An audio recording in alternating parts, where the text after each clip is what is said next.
चल चल अब ना जब मछली मारे अरे बाप रे बाप अब ना जब मछली मारे अब ना जाए अरे बाप रे बाप अब ना जब मछली मारे का भइल बा झगड़ा भइल बा हां खूब मजा होता जाना देखो ना खूब मजा होता हां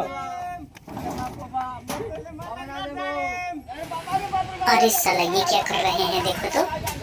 अरे बाप रे बाप अरे बचाओ लो हो अरे मुगवला से हो बचाओ लो हो अरे बचाओ लो दादा अरे मजा चंद्र पिटा गजरा आदेले तेरे दादा आई बाप अरे दादा बाप रे बाप अरे दादा रे दादा अरे हमरा कम आदेले तेरे दादा आई बाप अरे बाप रे बाप